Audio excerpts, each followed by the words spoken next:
Buenas noches con todos, espero que estén bien, quienes nos acompañan de diferentes países. Gracias por conectarse.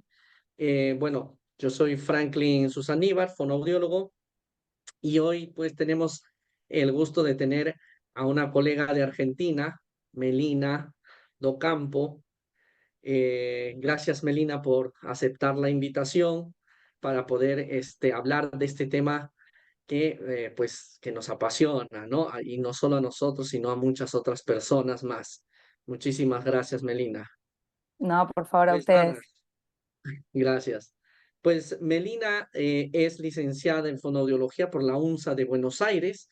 Tiene también cursado el nivel, hasta el nivel 2 de Prompt, ¿no? Que es un modelo terapéutico muy conocido, con mucha evidencia para este tipo de niños y bueno, en realidad para cualquier tipo de TSH, ¿no? También es formada en comunicación bimodal y en el gabinete donde ella trabaja, pues se dedica a atender muchos trastornos del lenguaje y TSH, básicamente, ¿no? Pues nada, vamos a comenzar el live de hoy, hablando pues de 10 tips sobre o para poder diagnosticar e intervenir bien en este grupo de niños que es muy peculiar. Este grupo de TSH es muy peculiar. Bueno, nuevamente, Melina, muchísimas gracias por haber aceptado la invitación. No, al contrario, muchísimas gracias a ustedes. Un placer poder estar acá esta noche. Buenas noches a los que están por Argentina, buenas tardes a los que están por Lima y los que estén por otras partes. Hay de gente de México, estuve viendo ahí, así que comparten horario ahí con Buenísimo. ustedes en Lima. Sí, acá es tardecito, así que los que se juntaron para conectarse hasta ahora, muy agradecida. Desde Bueno, Chile, saludos también a Chile. muy Buenísimo. bien, excelente. Bueno, es ahí de Colombia, Colombia, buena, Colombia. muy Buenísimo, bien. gracias por acompañarnos. Pues Meli, Así que ¿de qué bueno. vamos a hablar? Vamos a Bueno, hablar de vamos a 10 hablar tips, de ¿cierto? 10 tips exactamente para diagnosticar e intervenir en apraxia del habla infantil, que sabemos que es un concepto, algo que se está hablando mucho en este momento, hoy en día. Es uno de los TCH que más genera curiosidad, controversia, ¿no? Un montón de cosas. Entonces la idea es un poquito clarificar algunas cosas de esto y obviamente se hablará con más profundidad en el curso que se va a dar en Lima presencial. Ya veremos de Genial. hacerlo también en Argentina, porque me estuvieron bombardeando colegas Exacto. Pronto que estamos eran, en México, en Argentina y en otros países más con este curso también presencial, de apraxia. Pero vamos a comenzar ahora por Lima, ¿vale? exactamente, sí, de a poco, no podemos estar en todos lados al mismo tiempo. Ahí dicen en Bueno, Chile también, ¿eh? para no dejarlos por fuera, las personas que estaban escribiendo, Melina, disculpa, saludos a Bolivia, también vi Costa Rica, Guatemala, Guatemala, muy República bien. Dominicana, creo que también hay gente Bolivia, ¿lo nombraste? de Bolivia, pues, y otras partes más. Puerto Rico, Excelente. creo que también hay gente, gracias. Caracas, Pues nada, Venezuela. buenísimo. España, buena, están madrugando ya, están de noche. Uf, montón. Muy Vale, bien. Buenísimo. Bueno, comenzamos, si te parece. vale, sí, sí, para adelante.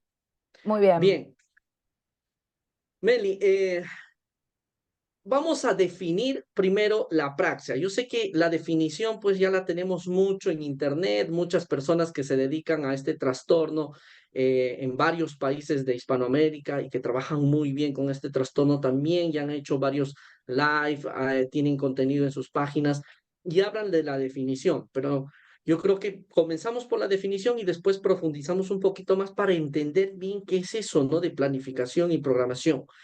¿Qué es la praxia del habla infantil, Meli? A mí cuando hablamos de apraxia me hace acordar mucho cuando yo estaba cursando en la universidad y el concepto de TEL era el que estaba de moda, trastorno específico del lenguaje, que era todo lo que no es otra cosa, era el TEL, ¿no?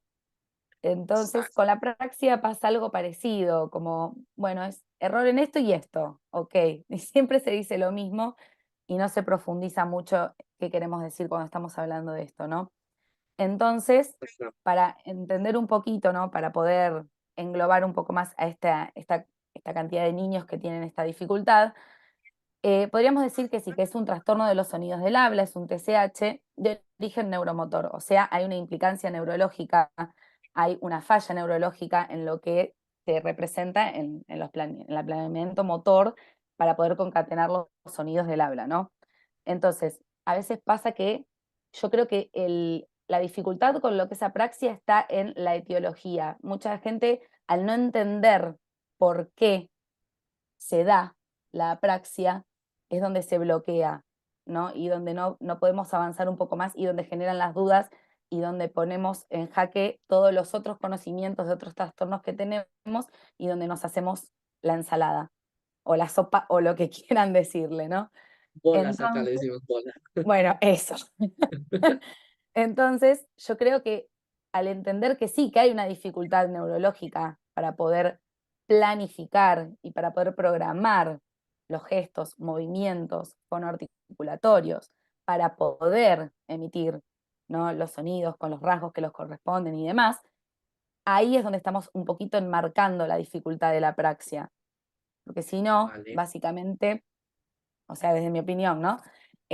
Podemos compartir eh, muchas definiciones que se solapan con otras características de otros TCH.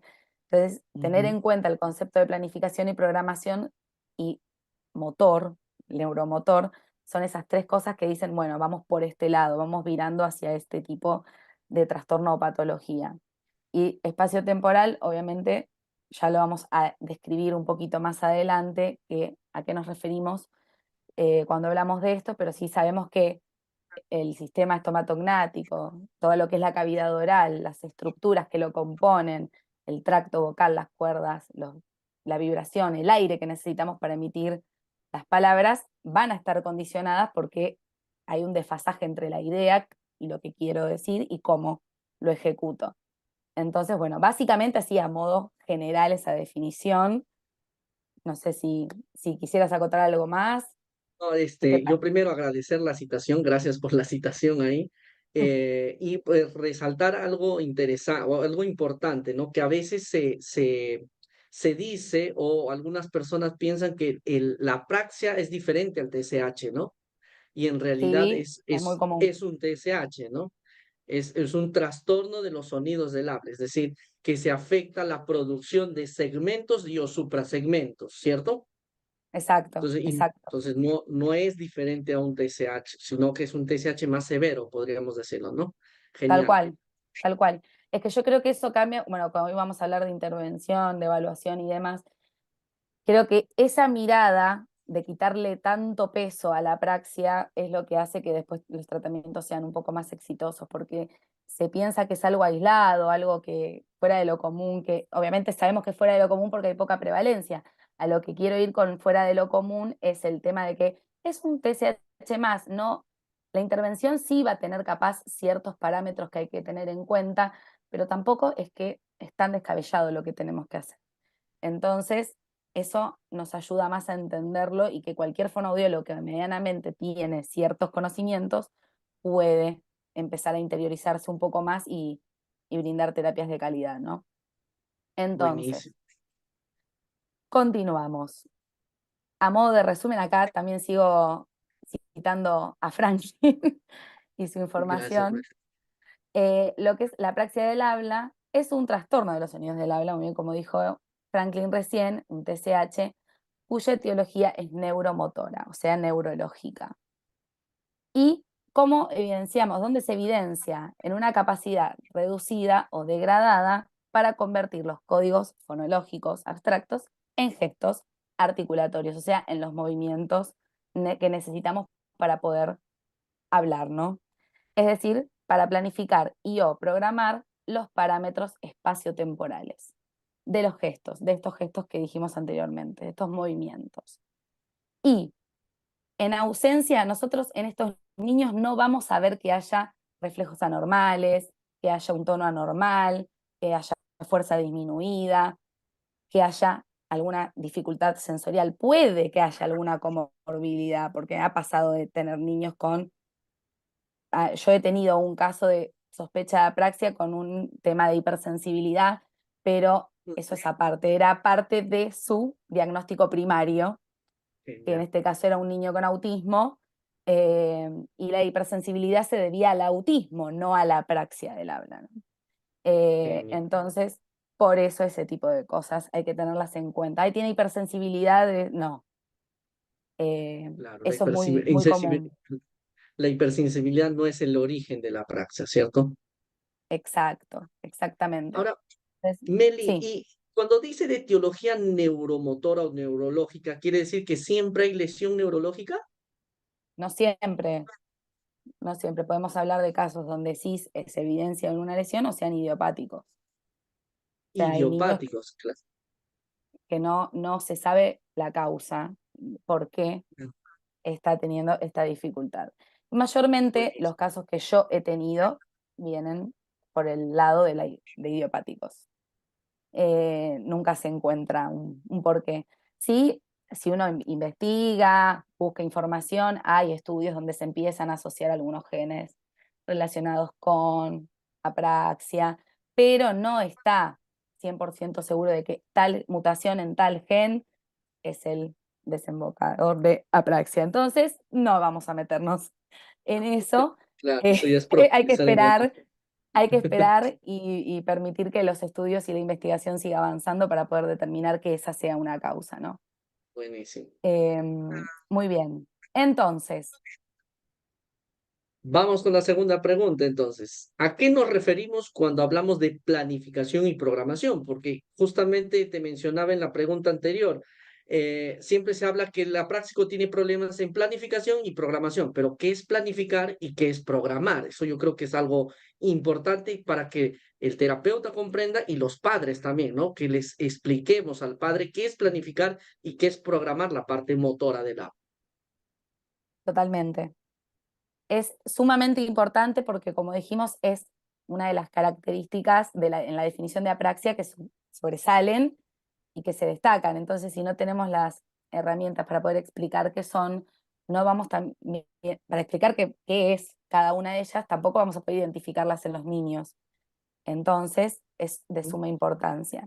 Vamos a comenzar un poquito hablando de lo que es planificación. Dame un segundito que voy a achicar las pantallas. Ahí está. Si no, no puedo visualizar.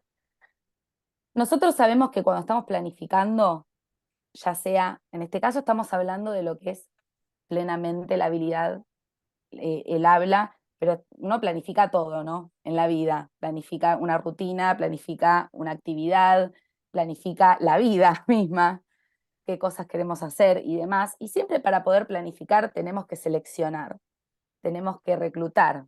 En este caso, como estamos hablando del habla, ¿qué estructuras, como dicen ahí, las estructuras anatómicas del habla, van a participar en la emisión de dichos sonidos que necesitamos para decir, en este caso, por ejemplo, casa, ¿no? Entonces yo tengo que decir la palabra casa, tengo que seleccionar en mi almacén fonológico qué sonidos voy a necesitar, reclutarlos, acceder a ellos, recuperarlos, secuenciarlos y voy a planificar una idea de cómo voy a decir esa palabra. ¿Qué necesito tener en cuenta? ¿Qué gestos fonoarticulatorios, o sea, voy a necesitar? ¿Y qué estructuras? Porque obviamente no es lo mismo decir un sonido sordo, un sonido sonoro, eh, dependiendo del punto y modo, bilabial, lo que fuere. Entonces, no todos los sonidos, como bien lo sabemos, comparten los mismos rasgos. Entonces, en la planificación voy a hacer esa selección. Voy a seleccionar y reclutar esas estructuras que voy a necesitar para emitir diversos sonidos, ¿no? Entonces accedo, selecciono, recupero, secuencio esos gestos y le voy a, para otorgarle a esos sonidos un rasgo específico. Vale. Entonces, para poder acceder a esos sonidos, secuenciarlos y demás, todo lo que acabamos de decir, también tengo que tener en cuenta lo que es la secuencia espacio-temporal. ¿A qué me refiero con esto? No es lo mismo decir una palabra monosilábica, una palabra trisilábica, una palabra mucho más extensa. Eh, no todos los tractos vocales son iguales, cada uno tiene sus peculiaridades y sus características. Entonces ahí hablamos del espacio, ¿no? El espacio, la cavidad oral, todo lo que antes nombré, las cuerdas vocales, qué cantidad de aire voy a necesitar. si voy a tener en juego los pliegues vocales o no, si va a ser un sonido sordo o sonoro. Todo eso va a condicionar el encadenamiento, la coarticulación que voy a Mm, necesitar para claro. ese sonido. Y la velocidad. Ahí podemos tener un habla más taquilálica, que ahí voy yo, un habla más bradilálico, más lento. Entonces también ahí entran las particularidades de cada uno, ¿no? Pero sí lo que tenemos que tener en cuenta que en el caso de los niños con apraxia, lo que es ya lo vamos a ver más adelante con más detalle, la coarticulación es una de las cosas que más se ven comprometidas. Entonces puede que la velocidad también obviamente se va a ver perturbada porque el niño va a estar planificando, seleccionando, viendo cómo lo ejecuta y ahí va a estar el tema. No es un tema de particularidad, sino porque el niño está tratando de poder buscar las estrategias para poder decir lo que quiere. Entonces no es lo mismo una persona que habla lento o que habla rápido porque es una característica propia de esa persona y la inteligibilidad no está afectada que un niño con apraxia. Ahí los condicionantes van a ser otros. Entonces, aquí es donde se planifica el movimiento, ¿no? La cinemática, la velocidad y la dirección del movimiento en un espacio y en un tiempo de los gestos fonoarticulatorios. Esto es planificar, es idear, es seleccionar, reclutar. ¿Mm? No sé vos, Franklin, si querés O sea, la acotar algo. planificación es un previo a la programación. Exactamente, es donde, como bien lo dice, planeo la idea. Idea, ¿no? Claro. La Y entre idea es una, como, podríamos decir que entre una secuencia X, escojo cuál es la mejor, ¿no? O exacto, sea, claro. Uno, por ejemplo, a perfecto. veces, haciendo un ejemplo, no sé, con el GPS, que nos tira diferentes tipos de ruta, ¿no? La ruta más ¿Mm? fácil, la de mejor acceso, con peajes o sin peajes. Eh, Ah, tenemos tres opciones para elegir. Entonces, si estoy llegando tarde a mi trabajo, bueno, elijo capaz pagar el peaje, ir por la más rápida y llegar, ¿no? Entonces, ahí es lo que sería idear, seleccionar entre todas las opciones cuál es la que yo considero más pertinente. buenísimo. Y esto se da en un tiempo, claro, por eso que a veces los niños con apraxia tantean o tienen segmentación silábica, que ya vamos a hablar creo más adelante, ¿cierto? Exacto. Ahora, gesto fonoarticulatorio, ¿qué es, Mel? Bueno, como lo dije anteriormente, son Movimientos, los perfecto. movimientos articulatorios. Genial, yo creo Eh, que quedó súper claro la planificación. Muy Y bien. programación, En el caso de lo que es programación, en esta etapa, los planes motores, o sea, la idea que pensé anteriormente, empieza a organizarse en un programa motor. ¿Mm? Acá hablamos de secuencias, sinergias, o sea, para tenerlo en cuenta sería como cuando dependo de dos o más estructuras para poder lograr un fin, ¿no? ujú, Cuando hablamos de sinergia, ¿no? Necesitamos ese encadenamiento, esa secuenciación de dos o más estructuras para poder lograr el objetivo que pensé, que planeé en el nivel anterior. Entonces acá ya vamos bien a lo que es, como bien dice, motor. Selecciono qué músculos voy a necesitar, qué grado de tensión más menos cada uno de ellos. Obviamente eso no lo decidimos, ¿no? Ya es algo más a nivel superior, pero ujú. para entenderlo, ¿no? Es donde se selecciona cada parámetro, ¿no? Cuánto tiempo, la duración, la velocidad, todo esto que vamos a tener en cuenta para poder producir sílabas, palabras, frases. Obviamente uno tiene un grado de conciencia porque está lo que uno desea comunicar, ¿no? Pero sí también está la parte más superior que ahí depende plenamente del sistema nervioso. O que ya está Entonces, grabada, ¿no? Por tanta claro, repetición, ya está grabada, ¿no? exacto. Bueno, en el caso de los niños que vienen al consultorio, mayormente nosotros nos encargamos de lograr eso, ¿no? Pero bueno, en el caso de que ya esté grabado nosotros, por ejemplo, que por ahora no tenemos ninguna dificultad en lo que es la articulación, la producción de los sonidos, sí puede pasar. Pero estas partes un adulto también la podría pasar de manera más lenta cuando aprende un idioma o una palabra nueva, ¿cierto, Meli? Totalmente, totalmente. Bueno, obviamente acá estamos hablando de apraxia, pero también tenemos, o sea, casos de, no sé, una ACV, gente que Claro, tuvo dificultades a nivel neurológico y también vuelve de cero a empezar, va a tener que planificar, programar, como si fuera un niño pequeño aprendiendo a hablar claro. nuevamente. En Tanto que este hay la caso, apraxia, sí, tanto que hay la apraxia a secas que es de adultos, ¿no? Que es por una lesión, ¿no? Incluso. exacto, exacto, ¿No? exactamente. Buenísimo, buenísimo, Em, Mel. Después, bueno, obviamente todos estos movimientos, estas secuencias, sinergias, serán complementadas con las características dinámicas que hablé anteriormente, que son todos los parámetros de movimiento, que con más detalle, todas estas cosas con más detalle y profundidad las vamos a ver en el curso, pero sí tenemos la necesidad de aclarar que siempre todo va a depender de, nuevamente, de duración, velocidad, movimiento, etcétera. Genial. Entonces, básicamente es eso. En lo que es la planificación, planeo la idea. En la programación, la ejecuto.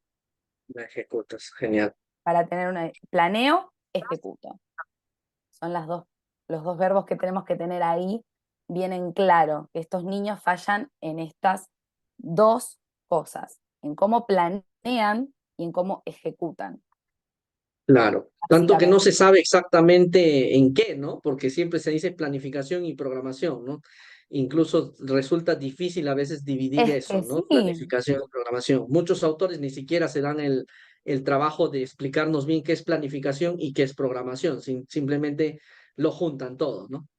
es que yo creo que acá lo que pasa son esas cosas que se dan tan a nivel superior que no podemos meter una Claro, nave espacial mini en el cerebro y ver cómo funciona. Obviamente hay un montón de estudios y de cosas que se pueden hacer comportamientos. para, exacto, para ver las conexiones, las neuronas, cómo se manifiestan en ciertas situaciones y se está haciendo, pero es todo tan milisegundos que a veces es difícil poder desglosar cada uno de ellos por esto, ¿no? Por la particularidad que tienen de ser tan Imbricadas, ¿no? Superpuestas, ¿no? exacto, esa era la palabra, Mm, superpuestas. Tan superpuestas que, superpuestas. claro, ahí es donde está la dificultad. Pero bueno, básicamente es eso. Después, en el cuadro que sigue, tenemos un resumen de todo lo que se habló en las dos diapositivas anteriores. Entonces, para poder concluir con lo que es planificación y programación, sabemos que la fonología envía los códigos abstractos para poder realizar la planificación y programación motora del habla. Entonces, cuando hablamos de planificar y de programar, sabemos que, tenemos que tener en cuenta las condiciones espacio-temporales, que ya eso lo hemos nombrado varias veces, y en lo que es planificar, sabemos que hay que seleccionar, reclutar las estructuras anatómicas del habla y los grupos musculares que van a ser necesarios para generar los gestos o movimientos fonoarticulatorios. Y esto va a estar, obviamente, como hacíamos ayer, las flechitas, directamente relacionado con los rasgos fonoarticulatorios, ¿no? Y en el caso de Ujú. lo que es la programación, ahí ya pasamos a ejecutar, a planificar las secuencias, las sinergias de los gestos, movimientos fonoarticulatorios que serán ejecutados de manera anticipada, superpuesta, simultáneo, encadenado. Ahí ya tenemos mucho de lo que es la coarticulación, ¿no? Totalmente. Durante la producción de los segmentos y los suprasegmentos del habla. Súper clarito este cuadro, Franklin. El Los rey de resumen los siempre. cuadritos, el rey de Es los que, resúmenes. bueno, yo comprendo mejor así, entonces intento hacer cuadritos para que el Es resto que comprenda, ¿no? es una forma muy clara de poder plasmar la información y obviamente la entrada visual es un Ayuda facilitador mucho. bastante importante para retener y luego principios de aprendizaje Aplica. motor. Ya lo vamos a hablar un poquito. Buenísimo. Entonces, muy bien. Continuamos, Franklin, decís. Sí, sí, perfecto. Yo creo que quedó súper claro, gracias. No, por favor. Hablemos ahora de los síntomas. ¿Qué síntomas evidencian los niños que tienen ahí? Porque creo que el AI se diagnostica por una lesión neurológica, por la etiología, o cómo yo sé que tiene AI, o sea, apraxia, si no tienen lesión neurológica y niños idiopáticos. Entonces, ¿cómo yo lo diagnostico como apráxico? Bueno, acá sí, tal cual, como decís vos, los síntomas van a ser claves. Ya vamos a ver más adelante información un Buenísimo. poquito más detallada, pero sí, los síntomas son el estándar de oro, como dice la Haya, para poder determinar que estos niños están cursando con un cuadro de apraxia. Ujú, Estas tres buenísimo. características que están sacadas de la Haya en 2007 son las tres características que tienen que estar sí o sí, porque a veces pasa que a mí me pasa todo el tiempo y yo diría el 90% de las veces que me derivan niños con supuesto caso de apraxia y no son niños con apraxia, son TCH Ujú, lingüísticos severos o moderados severos y no tienen ninguna de estas tres características.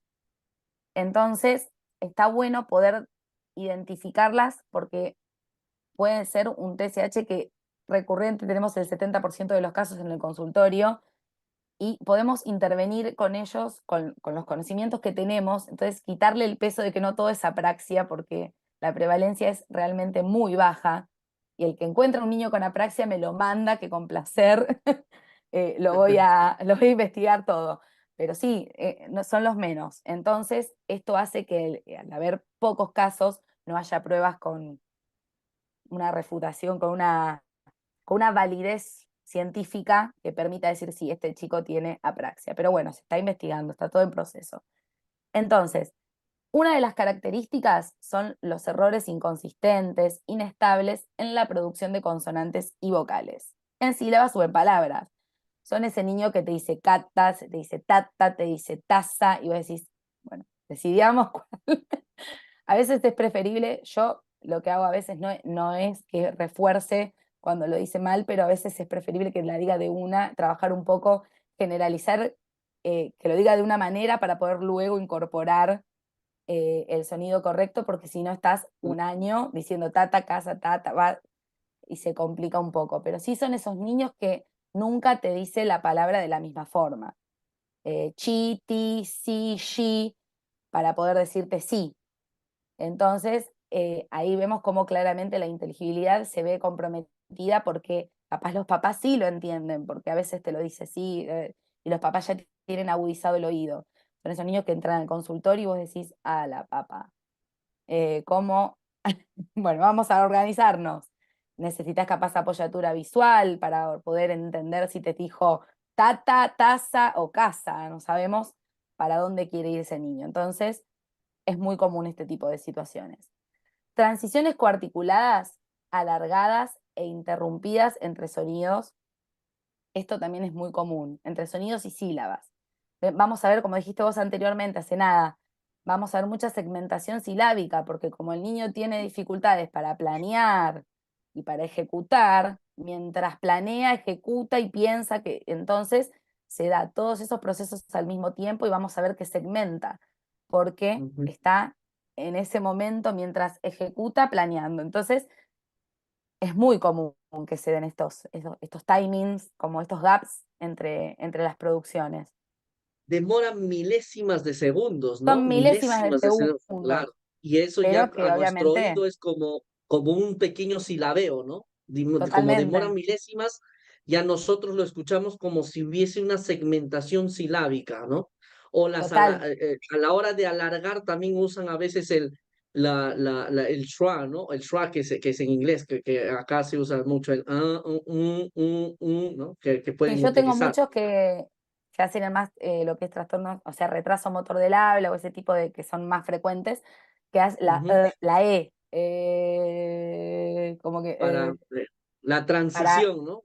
exacto, como que dice, algo tengo que meter ahí porque la palabra tiene más y se valen de esos sonidos para poder llenar, ¿no? Entre comillas, el espacio, tal cual.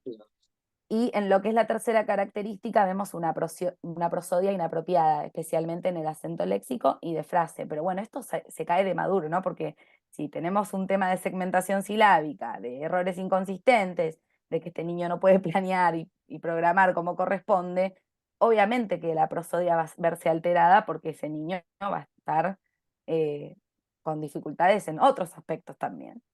Y como desencadenante, la prosodia, lo que nos llega al oído a nosotros, ¿no? Y también cómo se Ujú. autoperciben, porque a veces pasa que te miran como diciendo, ah, eh, no lo dije bien, ¿no? Demoré, tardé. Sí, ellos también lo autoperciben y a veces no, porque están tan preocupados por cómo lo pueden llegar a emitir que eso pasa, ¿no? Desapercibido para ellos. Claro, porque puede Entonces, haber, discúlpame, porque sí, puede haber apráxicos muy bien cognitivamente, ¿cierto? sin duda, sin duda. En Claro, ese caso, obviamente, puede que la praxia sea el diagnóstico primario y si no, en niños, por ejemplo, con síndrome de Down es un diagnóstico secundario a su diagnóstico primario, que sería el síndrome de Down. Carla levantó buenísimo. la mano, no sé si... La vamos a ¿Qué dejar para el hacemos? final las preguntas porque si no Perfecto. nos De última que vamos, escriba en el chat. a- Muy ajá. bien. Entonces, después tenemos también algunos síntomas, porque Franklin siempre agrega 68 cosas a las cosas. Tenemos una definición con 10, él le agrega dos más porque no puede con su genio, pero las primeras tres características son las que nombramos anteriormente. Acá seleccionamos alguna de ellas, ¿no? Como distorsiones en vocales, tanteos, que eso pasa muchísimo. Yo también lo que noto mucho es niños que se quedan como mirando hacia arriba y, eh, o sea, no hacen un tanteo capaz verbal, pero sí hacen un Ujú. tanteo con su cuerpo, ¿no? Con su mirada, con sus gestos, que te das cuenta que están Exacto, como, y ahí después van. claro, Tienen como una claro. pequeña demora, ¿no? En la ejecución de Y lo que ahí tienen que eso hacer. explicaría que están planificando, programando, ¿no? A veces yo utilizo mucho con los adultos cuando aprendimos la palabra estomatognático, ¿no? Y creo que todos nos acordamos de esa palabra. Como a algunas personas miran hacia arriba, silabean la palabra, lo hacen más lento o están pensando en las partes de su boca para decir estomatognático, que es una palabra Claro, poco común y que solo los fonodiólogos lo hemos aprendido, ¿no? Y eso es lo que realmente pasa, estamos programando, planificando más lento, ¿no? digo, esternocleidomastoideo, ¿no? ¿No? Esa es O otra estornudar. de, esa es otra que para el ahorcado lo matas a un nene con esa palabra. Muy bien, entonces sí es importante que para poder diagnosticar a un niño con apraxia del habla infantil se puedan identificar de 4 a 6 de los 12 signos, que siempre cuanto más mejor, porque Ujú. como es un trastorno poco frecuente, ¿no? Cuantas más características o síntomas podamos identificar, más fiel va a ser ese diagnóstico. Ahora, Muy bien. estas características tendrían que aparecer en una sola tarea, es decir, solo en repetición de sílabas, o tendría que aparecer en dos o tres tareas, por lo menos. No, tendría que aparecer en 2 o 3 tareas, claramente. Claro, claro, ¿no? Sí, O sí. sea, no solo en repetición, ¿no? Sino en denominación de láminas, en repetición de palabras o Lo que, frases, ¿no? O en claro, lo habla que pasa es espontánea. que si nos guiamos por lo que es repetición de palabras, el niño ya tiene un modelo verbal, ¿no? Y a Ujú, veces, claro, teniendo el modelo camufla a verbal, ya veces, ¿no? tienen una ayuda. Entonces, cuando te tomas el tiempo ese de verlo desde lo espontáneo, ahí podés. Me pasa cuando evalúo con el PEF en repetición de palabras, vienen, qué bueno, qué bueno, qué bueno, qué bueno, qué bueno, qué bueno. Y cuando tienen que denominar imágenes, ahí es donde Exacto. Eso es explota. muy típico en el fonológico, ¿no? Por eso que hay que evitar darle tanta, en las láminas, por ejemplo, darle La el información. modelado diferido o directo, pues Claro, no tiene sentido, ¿no? Entonces no valoras mejor láminas. totalmente, Bueno, totalmente. Meli, ¿me Muy dejas bien, comentar el número 12? Porque vi a alguien que comentó ahí. El número 12 se ven también unas alteraciones en la resonancia justamente por la coarticulación. Entonces, estos claro, niños no saben planificar bien cuándo cerrar el mecanismo velofaringio y cuándo permanecer abierto, porque siempre que hablamos estamos combinando sonidos nasales y orales, ¿no? Entonces, justamente por la alteración en la coarticulación, ellos pueden evidenciar cierta o oralidad o hipernasalidad, y eso ya se ha investigado y algunos autores han encontrado esa característica también en estos niños. Y es básicamente la sí, coarticulación, ¿no? Por eso que también tienen algunos errores en sordo sonoro por la coarticulación, no saben cuándo hacer la vibración de pliegues vocales o dejar de hacerla. Tal cual. Y como dijimos anteriormente, que depende de sinergias, o sea, de la articulación de diferentes estructuras, ya cuando falla una, el velo no sube, ahí Exacto. claramente se Todo tiene que estar empiezan. encadenado en milésimas de segundos, o sea, es impresionante, ¿no? Es Claro, impresionante. un Va. segundo en que el velo descendió, ya el escape de aire se da, entonces se da la hipernasalidad, o sea, la Claro. sinergia que se debería dar para ese sonido en particular falla y tenemos el escape de aire. Entonces, por Ujú. eso, no pasa porque haya capaz una dificultad, que ya lo sabemos muy bien, no hay una Alteraciones dificultad estructurales, ¿no? exacto, no hay una alteración estructural, sino que falló la programación, la Ujú. ejecución. Muy bien. Genial. Pasemos a los instrumentos, Meli. ¿Qué instrumentos de evaluación existen específicamente para apraxia? Ah, ahí es donde estamos. Porque a veces siempre creemos Específicamente eso, para ¿no? apraxia, qué maldad. Es que a Bueno, veces eso es lo que pregunta la gente, ¿no? ¿Existe un instrumento específico? no, ahí viene Bugs Bunny. Lo tendríamos que haber puesto acá No. también. No, exactamente, no, no existe, pero bueno, como dije anteriormente cuando hablábamos de los síntomas que propone la Haya, ese hoy por hoy se considera el estándar de oro para poder determinar el diagnóstico de apraxia. O sea, la evaluación perceptiva de estas características por parte del terapeuta, fonoaudiólogo, terapeuta del lenguaje, logopeda, quien sea, se consideran por hoy el estándar de oro. No hay pruebas que tengan las propiedades psicométricas necesarias para poder determinar con fidelidad que estamos hablando de un caso de apraxia. En este caso, este artículo del 2017 brinda esta información. Después tenemos más adelante otro, que también en el 2019, que no, aún no se encuentran pruebas. Y también la poca prevalencia, o sea, 1 cada 1000 niños aproximadamente tiene apraxia del habla infantil.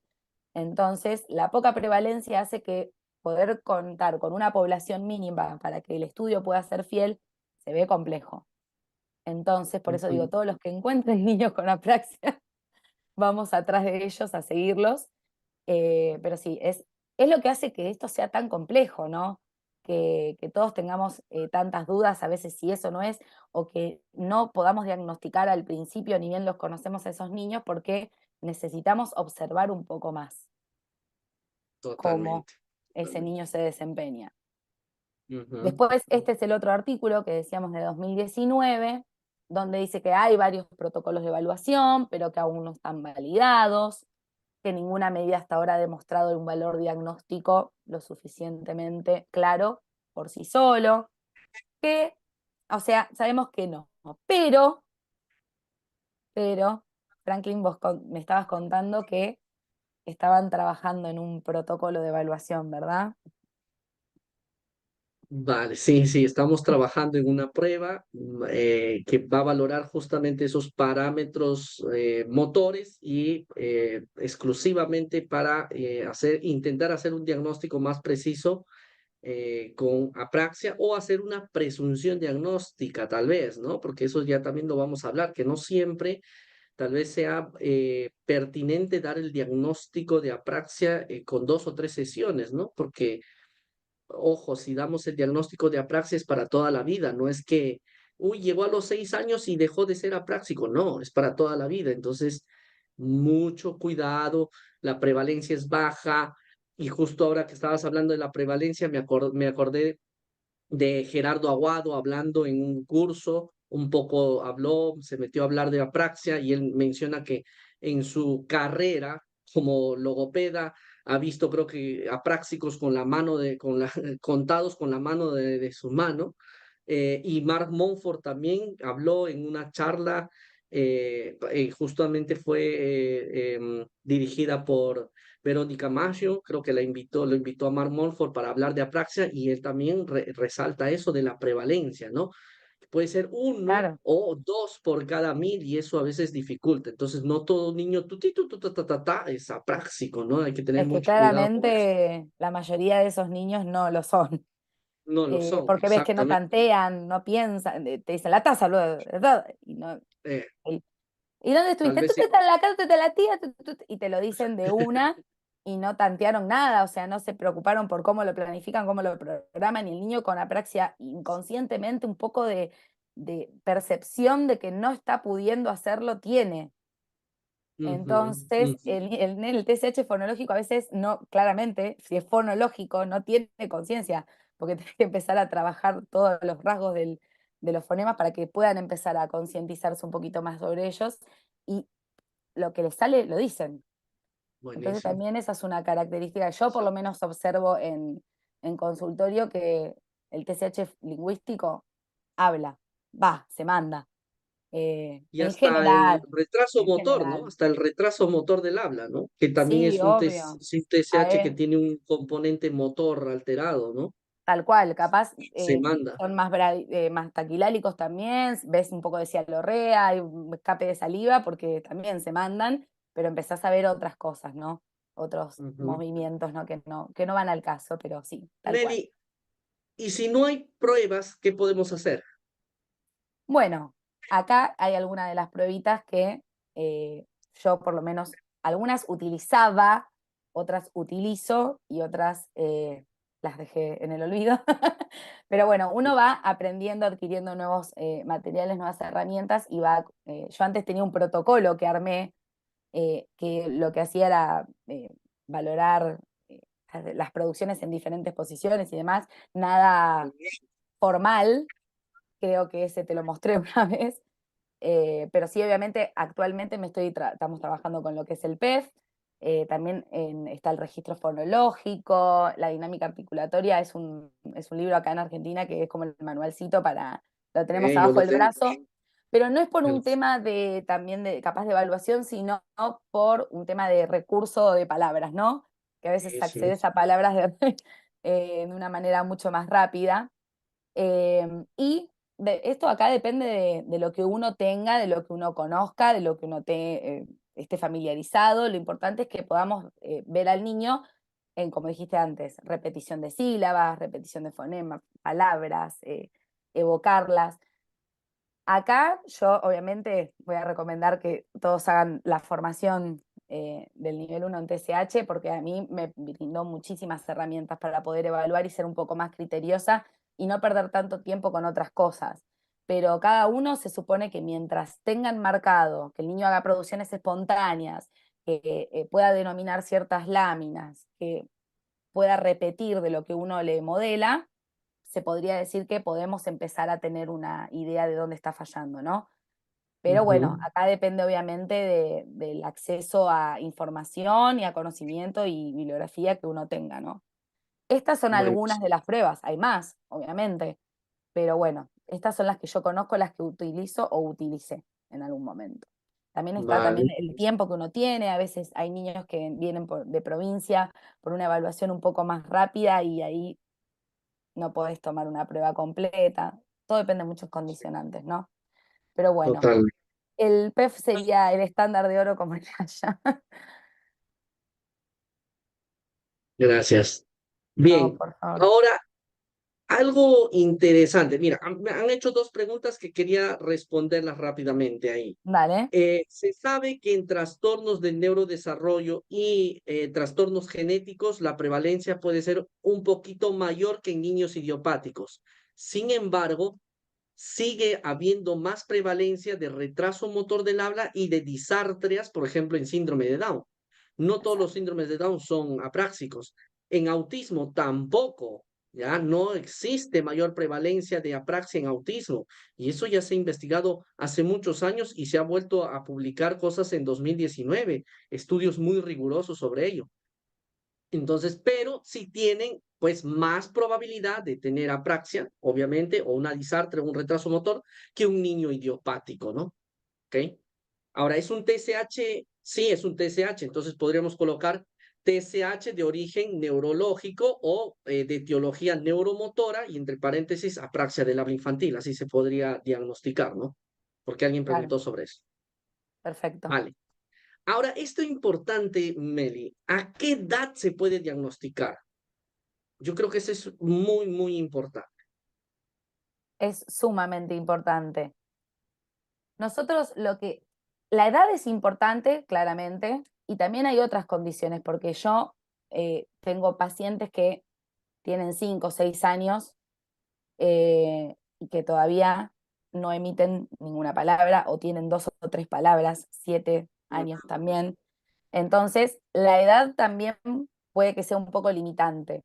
Nos tenemos que guiar por la edad, sí, claramente, pero también por la cantidad de producciones verbales que tenga ese niño. Porque si yo, en el caso de este niño que estoy hablando, que vos lo conociste, Franklin, que habla con vocales y tiene 2 consonantes, yo podría hacer una valoración de apraxia del habla infantil y no, podría en un A llegar futuro a un sí. diagnóstico exacto en este momento, tal En vez este pues sería muy, momento no, pero la porque edad, no hay producciones, si claro. nos guiamos por edad, es un nene de 6 años. O sea, Ujú. podría, si te digo sí, a los 6 años podríamos, no, porque también depende de esas condiciones, ¿no? De producciones, De claro. la O sea, si producción no, verbal, la capacidad de imitación, es un nene que le cuesta mucho la imitación, la atención conjunta, se dispersa. Entonces, claro, tenemos que tener en cuenta, sí, la edad, aproximadamente a los 3 años podemos empezar a hablar de un diagnóstico presuntivo de apraxia, pero tenemos que tener en cuenta que el niño tenga una cantidad de producciones verbales consistente para poder decir, bueno, hay variedad y para podemos tomar observar un... los síntomas, ¿no? Incluso, Exacto, si no, tal ¿cómo cual. O observan? sea, exactamente. ¿Qué observo? Si no, no me dice nada, ok. Y que tenga la capacidad de poder imitar, porque a veces con cierto modelado el niño puede realizar una producción. Y a veces pasa que esto que decíamos, viene el niño derivado por supuesta sospecha de apraxia del habla.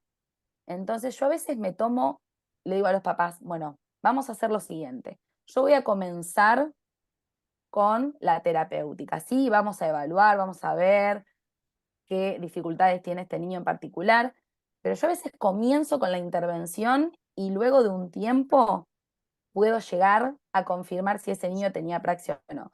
Me pasó de un nene Buenísimo. que también lo conoces, Joaquín, que me lo derivaron por apraxia. Ujú. Él a los 4 años no hablaba, tenía muy poquitas palabras. Y dispraxia verbal, me acuerdo que decía que es otra Ujú. de las formas que se le puede decir. Sí. Y eh, resultó ser un TCH lingüístico, fonético, fonológico severísimo, y ahora el gordo se comunica súper bien y con un tratamiento centrado en los principios de aprendizaje motor, el gordo avanzó muchísimo. Si hubiese sido un caso de apraxia, yo no sé si el pronóstico iba a ser tan favorable como este. Claro, por lo Entonces, a veces es mejor esperar y no asustar a esos papás con esa etiqueta. Perdón, Ujú. disculpe, se me metió la criatura. No hay problema, así es cuando tenemos niños en casa. Es parte, es parte. Pues Ahí eso, está, se ¿no? le O escapó sea, a la abuela, disculpas. buenísimo. No hay, Detalles. claro, lo que decías es sumamente importante, no desesperarse con el diagnóstico, ¿no? Tal vez hacer una presunción diagnóstica si hay, por ejemplo, una o dos características, ¿no? Y ya Exacto, comenzar el tratamiento, hay que tratar, ¿no? O sea, tratar y ir avanzando y tal vez eso también nos va a ir ayudando a ver más síntomas en la terapia, ¿no? Cuando ya vayamos haciendo totalmente, terapia, ¿no? totalmente. O no, y es este caso como el de Joaquín, que al final resultó que no era un caso de Claro, apraxia. Entonces sirve porque si para fuera praxia no afianzar hubiese, el diagnóstico o no. Tal cual. claro. Sí, sí, estaríamos en otra situación. Genial. Entonces, muy bien, Vamos a las 6. Vamos a muy las bien. 6. Ya faltan pocos. Ve- Quédense hasta el final porque al final va a haber unos sorteos muy interesantes para las personas. Marlene de Multitherapies va a hacer los sorteos, ¿ya? Muy bien. ¿Quién emite el diagnóstico? Miren, esa pregunta es fantástica. ¿Quién emite el diagnóstico? Nosotros. Nosotros. ¿Por qué? Porque son síntomas en segmentos, consonantes y vocales y o suprasegmentos, prosodia, ¿no? Entonces, ¿quién evalúa eso? Nosotros. O sea, Nosotros. exacto, es apraxia del habla. El neurólogo no evalúa el habla.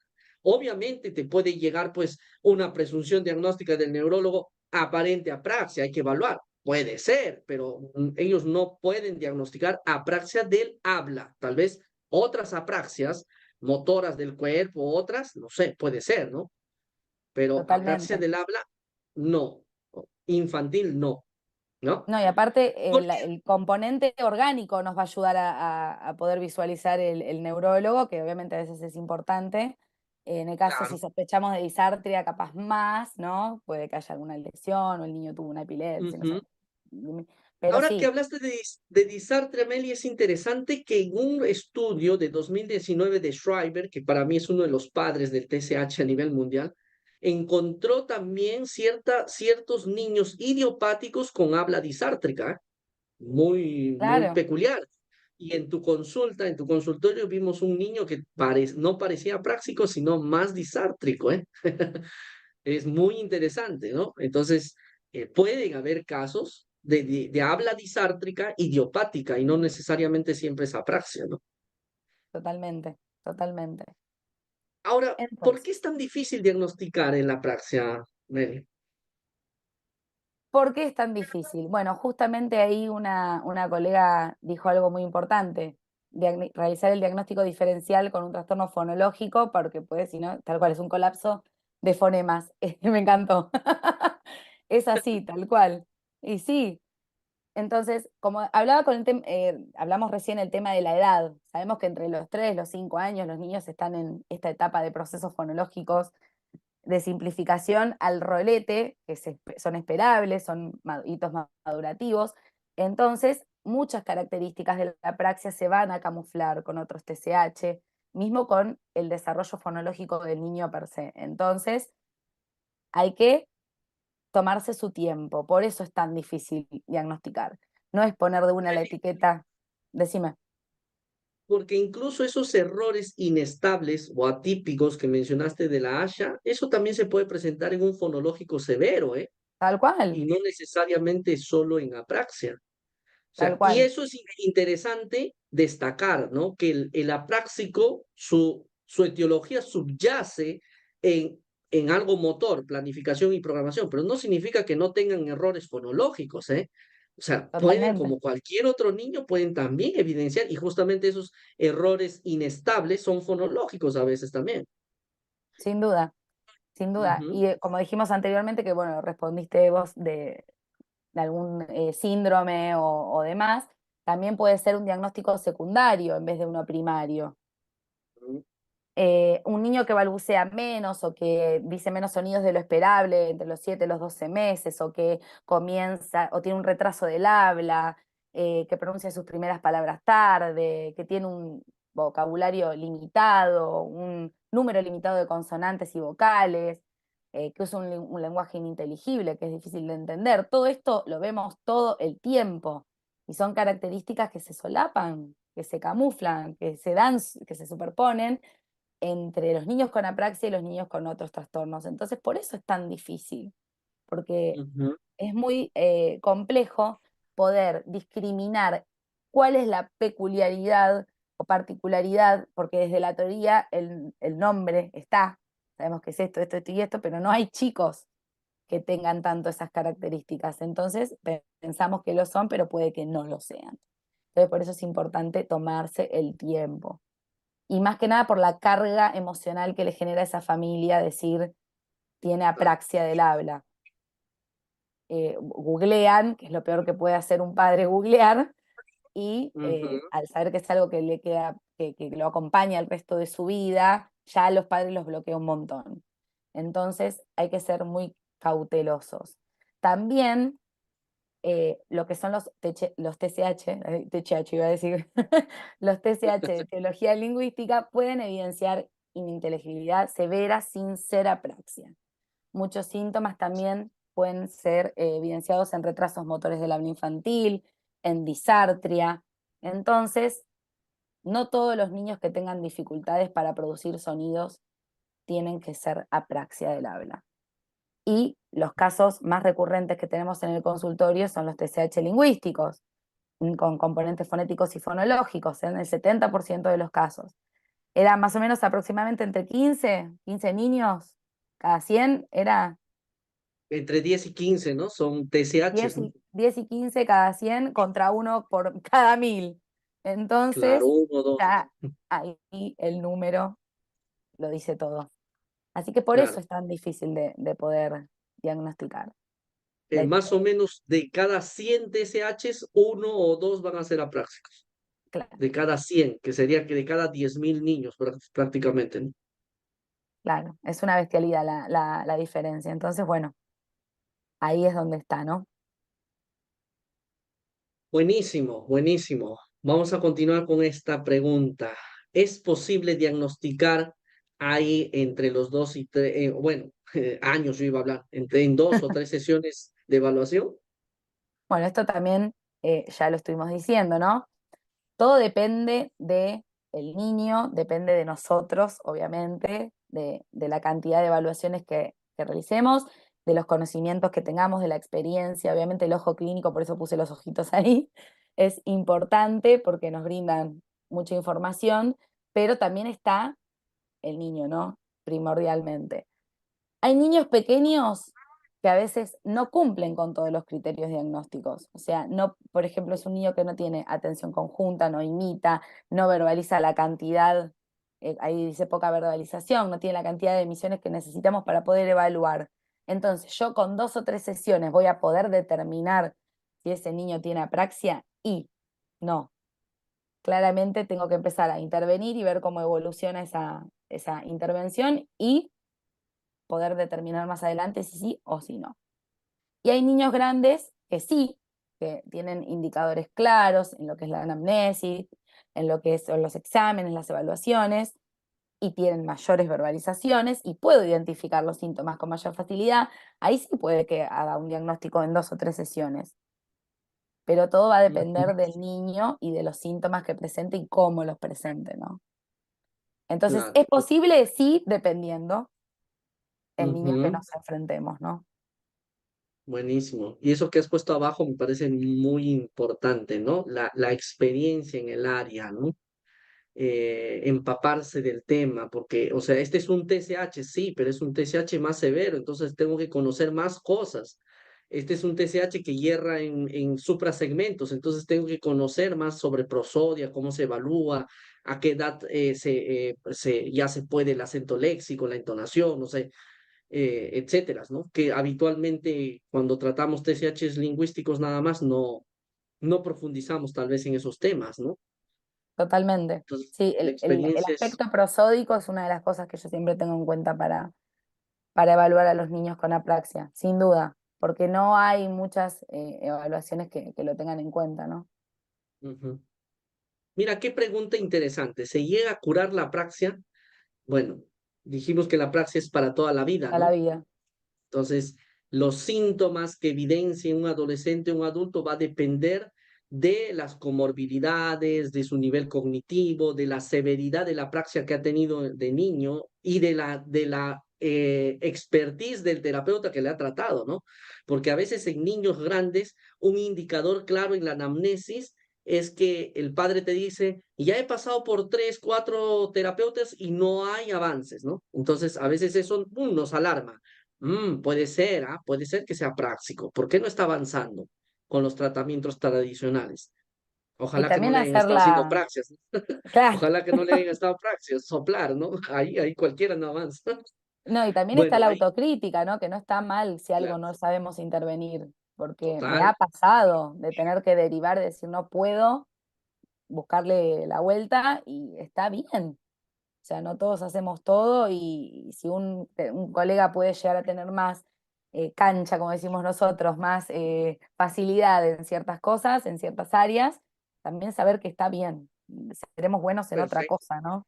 totalmente, totalmente. Hay gente muy buena en esta área, ¿no? Que así ya tiene muchos años en esta área. Sí, sí, totalmente. O sea, acá en Argentina hay 2 o 3 personas que son muy, muy conocidas en lo que es apraxia y está bueno saber, ¿no? Cuando uno puede llegar a consultar con un colega.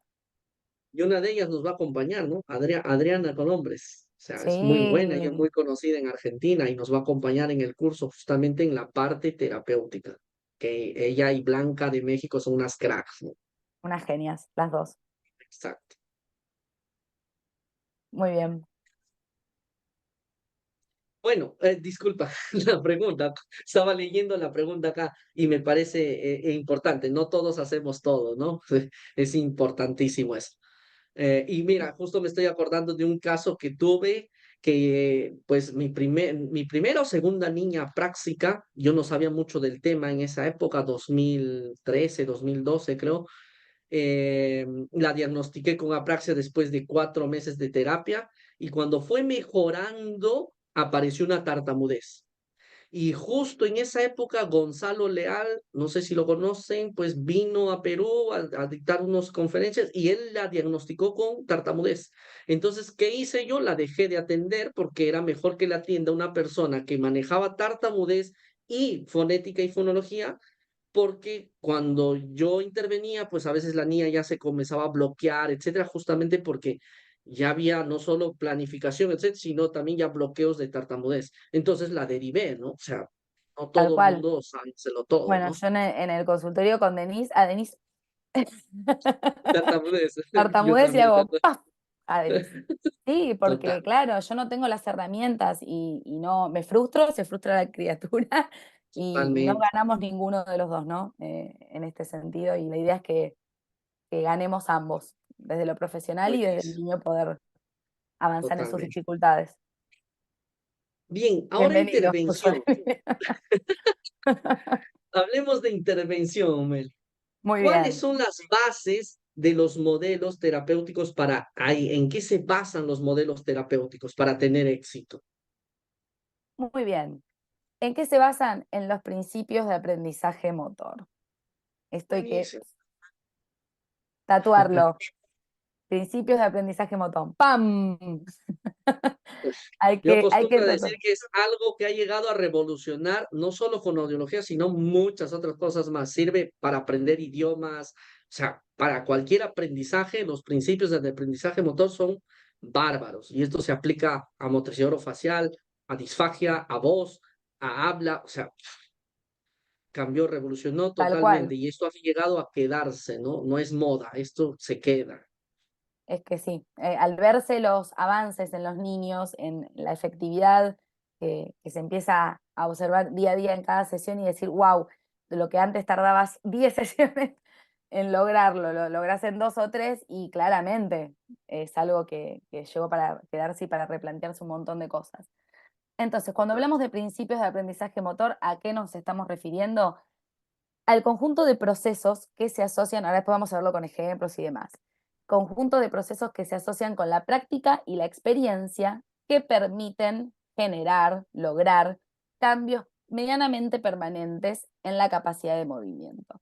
Por ejemplo, lo que hablábamos ayer de si yo quiero aprender a bailar o quiero aprender a tejer, primero voy a ver cómo pongo las agujas, cómo armo el primer hilado, cómo las intercalo. Primero voy a hacer el punto, creo que Ave María se llama, yo no sé tejer mucho, pero me acuerdo que quise aprender y era el punto básico y después puedo empezar a probar otro hasta que logre dominar esa habilidad y después la puedo llevar hacia otros ejemplos, hacia otras prendas. Por ejemplo, empecé con una bufanda y luego hago un suéter.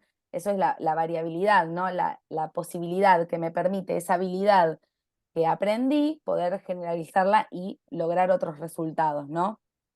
También estuvo muy bueno el ejemplo que diste ayer de que saber bailar danza clásica, por ejemplo, no es lo mismo que bailar tango o bailar flamenco o lo que fuere. Son técnicas distintas, es un aprendizaje distinto y no es lo mismo para nada. Yo que pasé por varias danzas de chiquita, claramente no es lo mismo. Entonces, ¿qué tenemos que tener en cuenta? Acá va a haber Hay algunos. varios principios, ¿cierto? Hay varios principios. Acá pusimos 3, pero hay muchos más. Eso los vamos a ver en el curso que se va a dictar en enero. Claro, ahí Sí, tenemos porque que hablar de si no todo. vamos a tardar muchísimo. Pero sí sabemos que estos 3 son parte de ello y yo creo que son no diría los más importantes porque son todos importantes, pero son los más recurrentes, son los más, los Usamos más. pilares, ¿no? Los Ujú. pilares de lo que son los principios de aprendizaje motor. Practicar la habilidad que se quiere aprender. Ahí ya estamos hablando del principio de especificidad. Necesito repetir muchas veces esa habilidad. ¿Para poder qué? Para poder aprenderla con H, y necesitamos repetición en bloques, está la repetición aleatoria, en bloques, hay un montón de formas de poder realizar la repetición, pero bueno, acá estamos hablando de repetición en bloques. Y esa repetición variada es la que hace que sea mejor. ¿Por qué? Porque con esa variabilidad yo puedo lograr el mismo resultado con diferentes. Por ejemplo, más adelante va a haber un ejemplo donde hay un jugador de básquet donde quiere, obviamente, el objetivo es encestar la pelota en el aro.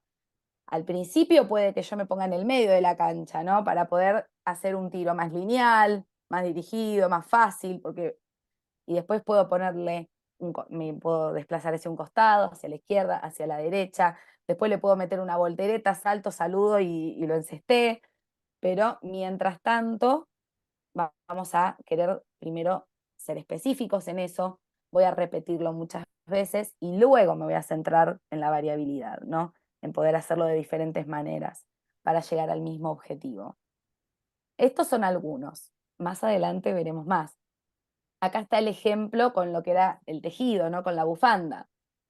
El aprendizaje motor. Si la habilidad motora es realmente aprendida, uno va a entender cómo funciona este sistema. Entonces podríamos decir que esta habilidad se puede generalizar o transferir. Primero empecé con bufandita, bufandita, llené a toda la familia de bufandas de diferentes colores para que combinen con el outfit y después me puedo animar a hacer un suéter, ¿no? Entonces pude generalizar o transferir ese aprendizaje motor hacia otro objetivo, ¿no? Hacia otro punto, tal vez, O ¿no? sea, De otro tejer y punto, todo. sí, tal cual, cuello B hasta hacia cuello redondo, ahora podemos hacer otro tipo de cuello. Entonces, si aprendemos, tenemos que retener y poder transferir. El objetivo principal de nuestro tratamiento con nuestros niños es poder ayudarlos a generalizar ese aprendizaje motor más allá de la terapia, ¿no? Que pueda Ujú. traspolar las paredes del consultorio y llevarlo a la cotidianeidad, que pueda ser algo diario, ¿no? Y acá estaba el ejemplito que decía, ¿no? De variabilidad. LeBron LeBron James. James, LeBron James, claramente, obviamente LeBron es un genio y ya lo que es, me Más, acuerdo más es Michael Jordan, ¿eh? Michael Jordan Michael que Jordan era es más, ya. malo en béisbol, era. Entonces Bueno, uno dice, claro, exacto. Michael Jordan es excelente en básquet, entonces como es un deportista, es un capo, sabe, va a ser un excelente beisbolista. Y resultó que no, porque La él especificidad, ¿no? Ahí viene la especificidad, ¿no? No por ser tenía bueno que en volver a básquet. empezar, Exacto. tenía que Y ahí volver a viene, empezar. y en esto de variabilidad es interesante, ¿no? Porque ahí vemos que está tirando de diferentes ángulos, diferentes distancias, y eso es lo que hacemos en el aprendizaje, ¿no? Yo hablo a diferentes velocidades, puedo cambiar mi forma de hablar, con diferente entonación, con diferente, no sé, velocidad, o etcétera, ¿no? Y es porque Tal lo he cual. aprendido, ¿cierto?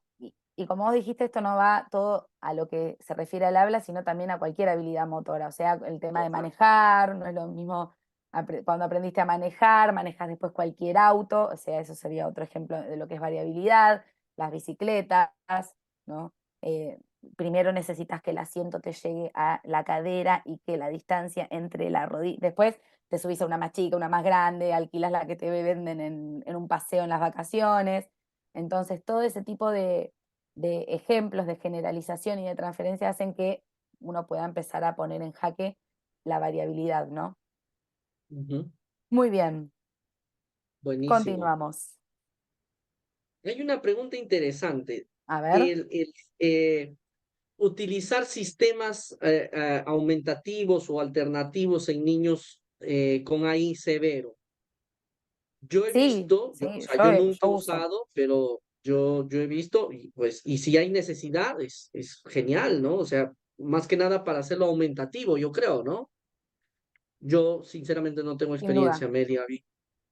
Bueno, justamente lo dije al principio en una de las diapositivas, en el caso de Frank, que es mi pacientito que solo tiene vocales y dos consonantes y todo es a, o sea, puede ser casa, taza, masa, pasa, pueden ser 800 Ujú, cosas, y al principio hasta que entendí y me guié por el contexto, tuve que trabajar con pictogramas, también para organizar la sesión, porque son nenes que tienen mucha ansiedad, porque quieren claro. poder, viste, saber qué va a pasar y no te lo pueden decir, entonces organizas la sesión, o si estás trabajando, no sé, con frutas, bueno, tenés el pictograma de comer, tomar, no sé, lo que uno necesite, de vaso, taza, o todo lo que sea referido a alimentación, es súper importante.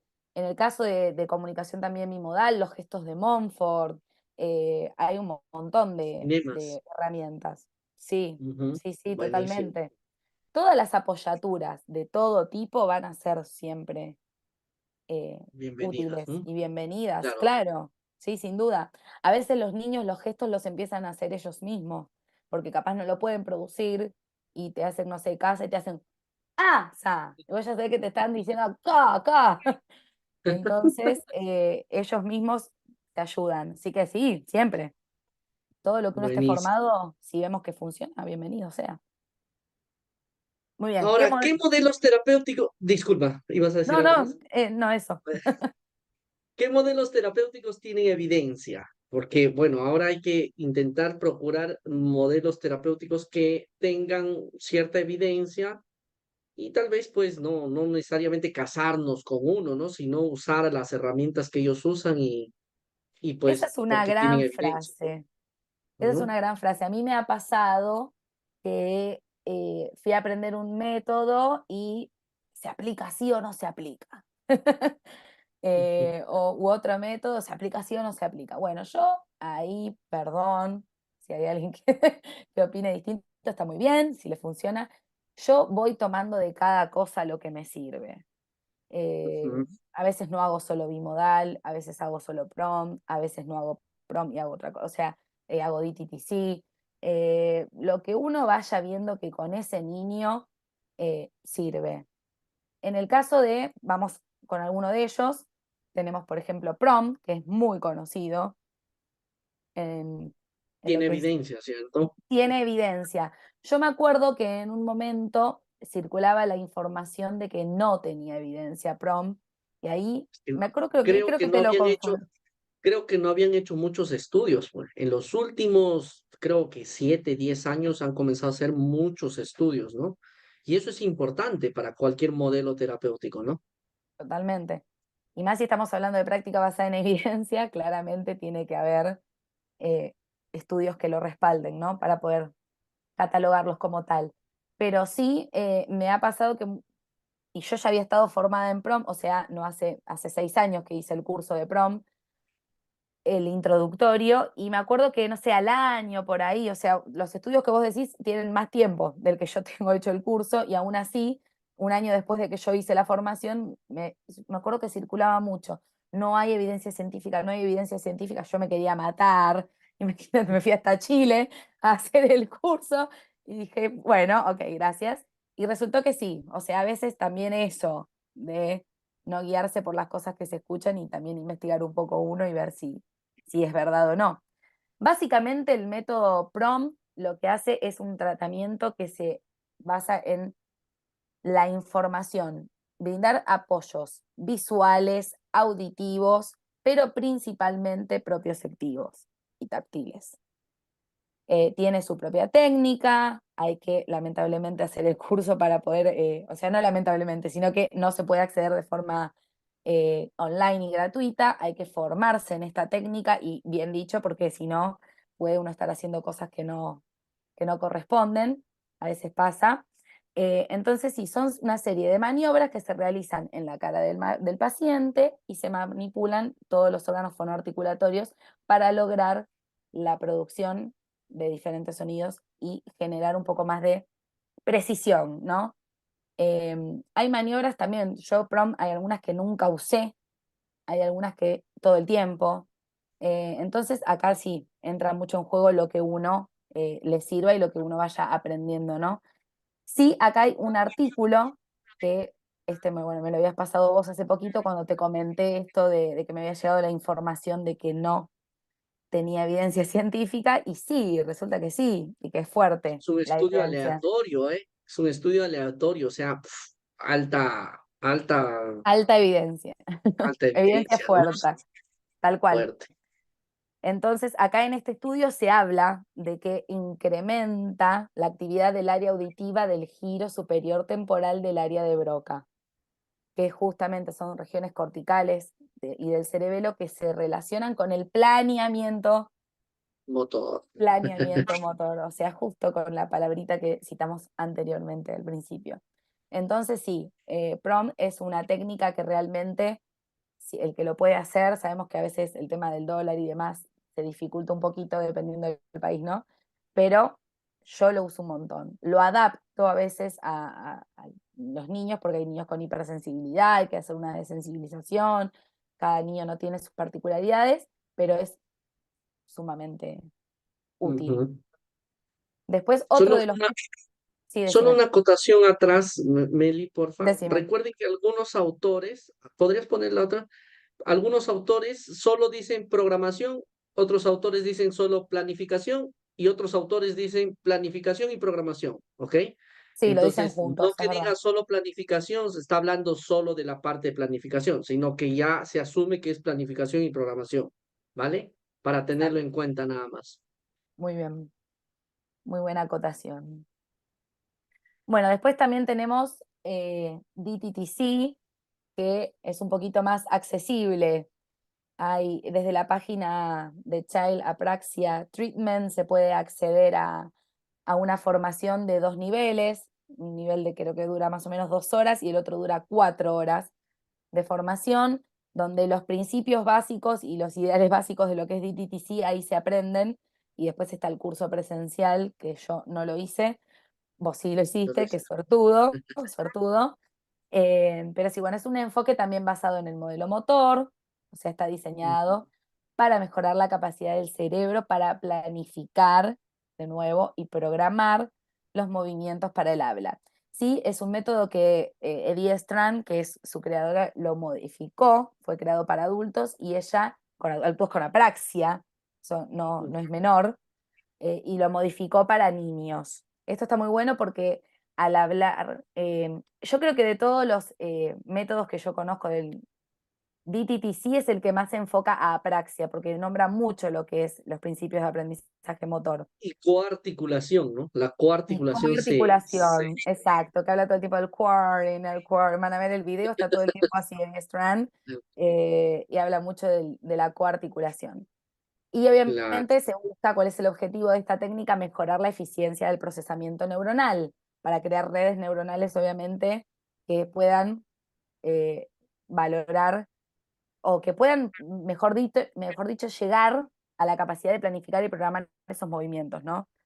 Y lo llama un modelado continuo del movimiento. O sea, ella Claro, la palabra la modelado y coarticulación y continuo y el quarrying lo va a decir todo el tiempo. Eh, y sí, sí, prepárense. Está muy bueno acceder a esa página, la verdad que es muy claro. Em, Ay, perdón, justo me llegó algo del chat y me apareció en el medio. Después, otro de los métodos que tenemos es REST, que también hay una parte que se puede realizar online en la página web. Si uno pone REST, transición rápida de sílabas, se puede hacer lo que es la estructura general de la sesión, cómo abordar, todo eso hay videos en la página web y se puede acceder libremente. Está diseñado, Buenísimo. también es otro que está diseñado para tratar niños con apraxia y con disartria. Utiliza pseudopalabras que suenan como palabras reales, pero no tienen significado, o sea, pasan Subléxica, ¿eh? por la Buenísimo. ruta subléxica. Entonces nos permite que el niño ahí se concentre en el movimiento preciso de los sonidos. Entonces no va a estar, ya sabemos que la parte semántica por ese momento queda desactivada y el niño se concentra en cómo coarticular ese sonido.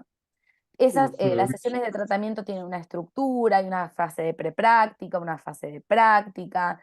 Todo eso está en la página web. Buenísimo. Así es. Y después hay otros programas disponibles como el método Kaufman, el MIT, que me da ganas de decir la Facultad de Tecnología, pero no, es terapia de entonación melódica y electropalatografía. Es que justamente estos niños también tienen problemas en acento léxico, ¿no? En elementos suprasegmentales. Entonces, hay que trabajar esa melodía también, esa.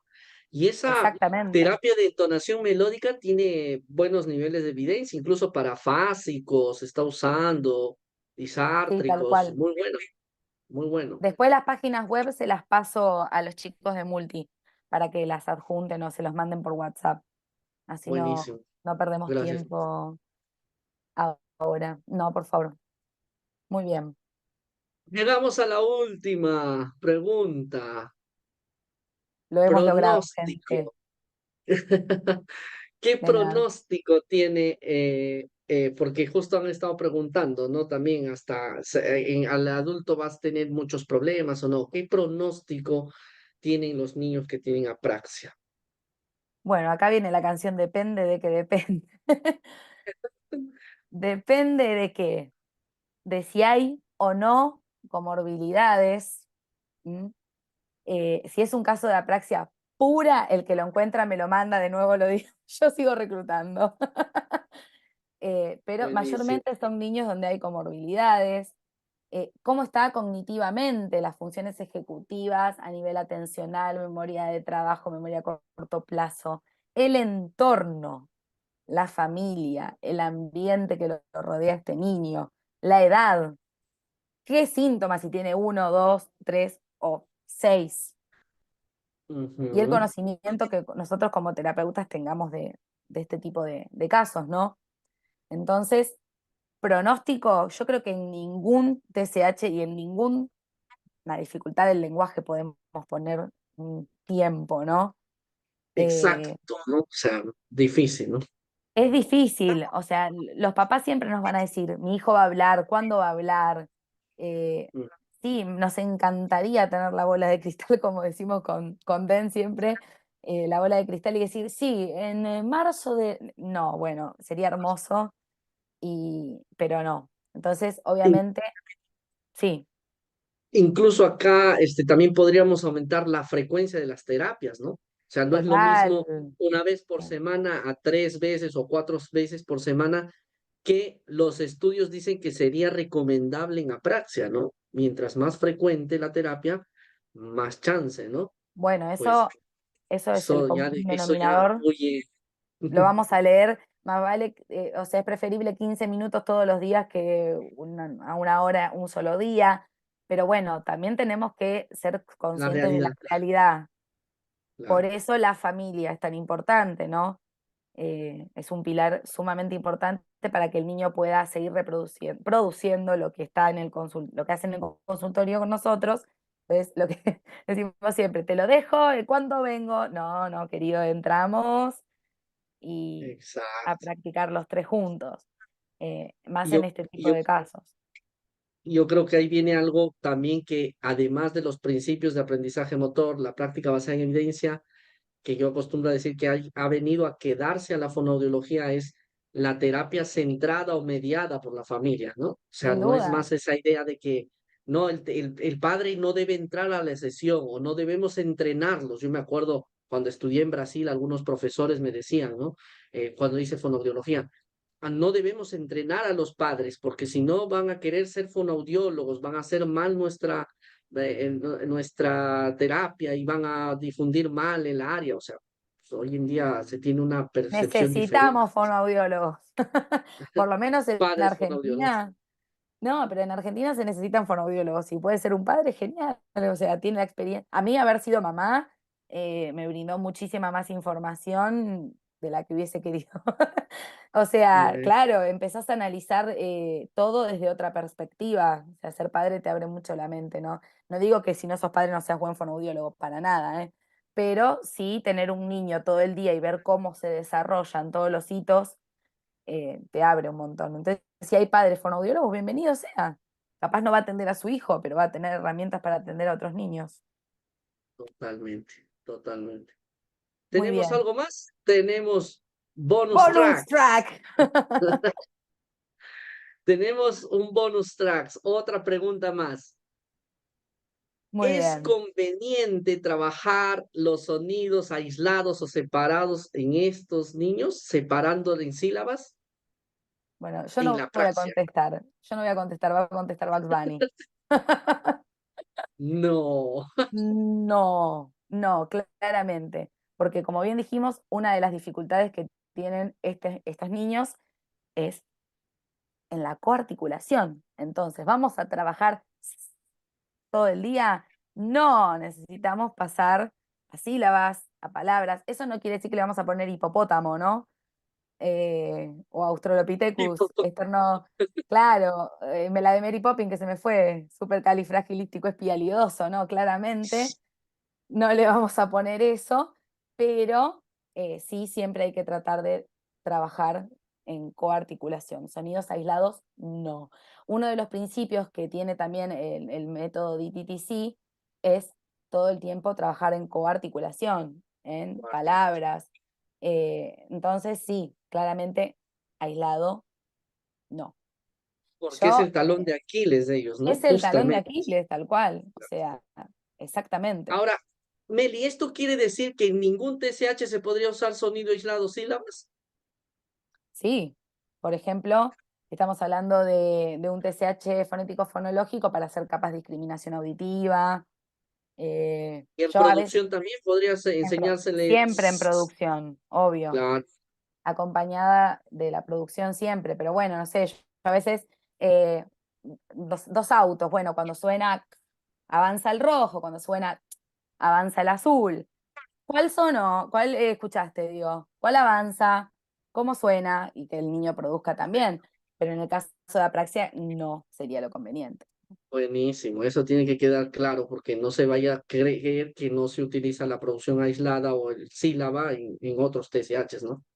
Claro, y Genial, también, bueno, a veces buenísimo. pasa el nene este que sospechamos que sí, que no, que es apraxia, que tiene las 5 vocales y 2. Estamos ahí viendo a ver cómo evoluciona este chiquitín. Y bueno, como no tiene absolutamente nada, yo empecé con el sonido aislado, pero me quedé 5 segundos. Y Claro, buenísimo, automáticamente agregamos sílaba y ahora estamos con sílaba. Entonces, si la buenísimo. idea, a veces para iniciar hay que ver, ¿no? Se supone que son niños que van a tener una cantidad de verbalización que permita poder pasar a palabra, ¿no? Ujú, Ese es buenísimo. otro dato, ¿no? ¿Tenemos algo más? Otro El bonus último, tracks, el el último. último. Y se van a dormir. Buenísimo. Gracias, Meli, por tu tiempo. Gracias a la gente que se ha quedado No, hasta a ahora. la gente, que se quedaron unos genios todos. Buenísimo. ¿Qué papel cumple la familia en todo este proceso? Ya hemos hablado un poco de eso, pero yo creo que podemos redondear la idea. Bueno, obviamente el papel de la familia, como dijimos, es primordial. Yo lo que hago particularmente, si nos guiamos por los principios de aprendizaje motor, que aprendemos más de los aciertos que de los errores, puede que en un principio yo no mande tanta tareita a casa, ¿no?